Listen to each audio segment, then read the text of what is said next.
ప్రభుత్వ మెడికల్ కాలేజీని ఎలాగైనా సరే ప్రైవేట్ వ్యక్తుల చేతుల్లో పెట్టాలని చంద్రబాబు నాయుడు గారు చేసిన ప్రయత్నం తొలి దశలో ఫలించలేదు. 3 మెడికల్ కాలేజీలకి ఒక్కరు కూడా బిడ్ దాఖలు చేయలేదు. అయితే చంద్రబాబు నాయుడు గారు ఇప్పటికీ తగ్గడం లేదు. చాలా ప్రెస్టీజియస్ గా తీసుకున్నారు.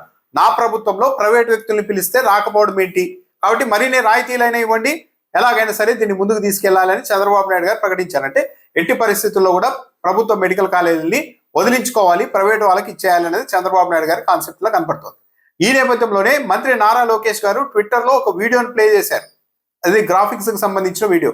ప్రతిపక్షం అనేది ఎలా ఉండాలి, ఎలా నడుచుకోవాలి, ఇలా ప్రభుత్వ మెడికల్ కాలేజీని ప్రైవేట్ వ్యక్తులకు ఇస్తూ ఉంటే అడ్డుకోవడం అన్నది తప్పు అన్న అర్థం వచ్చేలాగా ఒక ఏఐ వీడియోని ఆయన పబ్లిష్ చేశారు. ఈ నేపథ్యంలోనే మాజీ మంత్రి విడుదల రజనీ గారు ట్విట్టర్ లో నారా లోకేష్ గారికి సంబంధించిన ఒక పాత వీడియోను పోస్ట్ చేశారు. దాంతో పాటు ఆమె కొన్ని ప్రశ్నలు కూడా సంధించారు. గతంలో నారా లోకేష్ గారు ప్రభుత్వం రంగంలో వైద్యం గురించి ఏం మాట్లాడారు అన్నది ఒకసారి చూస్తే, నాకు దగ్గు వచ్చినా మలేరియా వచ్చినా ఏమన్నా నిమ్స్ కి పరిగెత్తేవాడు. నేను ఇంటి పక్కన వేరే ప్రైవేట్ ఆసుపత్రుల్లో ఉన్నా నిమ్స్ కి పరిగెత్తేవాడు. అలాంటిది ఇప్పుడు ఎందుకు లేదు? ఇది చాలా చాలా ఆలోచించాల్సిన. నేను పక్క రాష్ట్రాలు, ఇప్పుడు కేరళ లాంటి రాష్ట్రాలు చూస్తే ప్రభుత్వ వైద్యమే చాలా బలంగా ఉంటుంది. ఎందుకు అది మనం తీసుకురాలేం అనేది బలంగా నేను ఆలోచిస్తున్నా.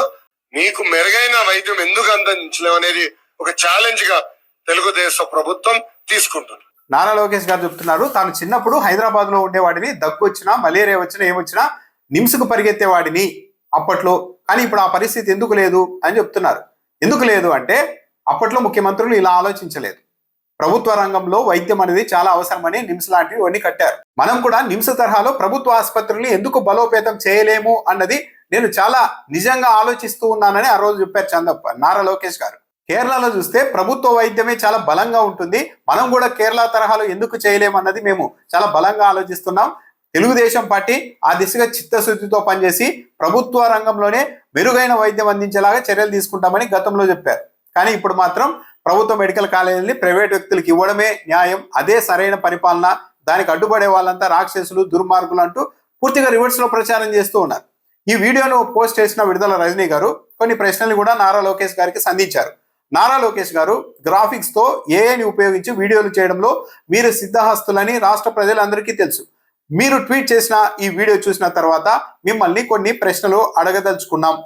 1, అన్ని అనుమతులు ఉన్న మెడికల్ కాలేజీని కట్టడానికి 25 ఏళ్లు పడుతుందని అంటున్నారు. అన్నేళ్లు ఎందుకు పడుతుందో చెప్పాలి.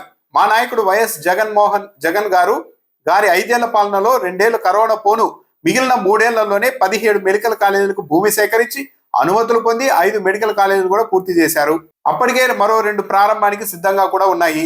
మరో 10 మెడికల్ కాలేజీలు పూర్తి చేయడానికి 25 ఏళ్ళు ఎందుకు పడుతుంది?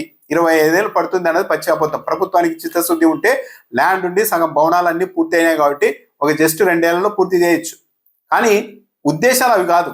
రాష్ట్ర ప్రభుత్వానికి ప్రైవేట్ వ్యక్తులకు ఇచ్చేయాలనేది ఉద్దేశం. పీపీపీ విధానంలో రెండో పాయింట్, పీపీపీ విధానంలో 2-3 ఏళ్లలో మెడికల్ కాలేజీలు పూర్తి చేయవచ్చని అంటున్నారు. మరి 14 ఏళ్లకు పైగా అధికారంలో ఉన్న మీ నాన్న ఎన్సీబీఎన్ గారు ఒక్క మెడికల్ కాలేజీని కూడా ఎందుకు తీసుకురాలేకపోయారు? ఒక్క మెడికల్ కాలేజీ కూడా ఎందుకు కట్టలేకపోయారు? 3వ ప్రశ్న, 10 మెడికల్ కాలేజీని కట్టడానికి 25 ఏళ్లు పడితే హైదరాబాద్ హైటెక్ సిటీ మీరే కట్టారని ఎలా చెప్తారు? కరెక్టే కదా. మామూలు అన్ని భూమి మొత్తం భవనాలు కూడా సగం పూర్తయిన మెడికల్ కాలేజీని కట్టడానికి 25 ఏళ్ళు పడుతుందని చెప్తున్న చంద్రబాబు నాయుడు గారు హైటెక్ సిటీని హైదరాబాద్ను మేమే కట్టామంటే ఎలా నమ్మాలి అని విడుదల రజనీ గారు సంధించిన ప్రశ్న అయితే చాలా వాల్యుబుల్. చివరగా ఒక ప్రశ్న, ప్రభుత్వం మెడికల్ కాలేజీల ప్రైవేటీకరణకు వ్యతిరేకంగా 1 కోటి మంది పైగా సంతకాలు చేసి తమ వ్యతిరేకతను ప్రదర్శించాక కూడా మీరు పీపీఏకే ఎందుకు మొగ్గు చూపుతున్నారు?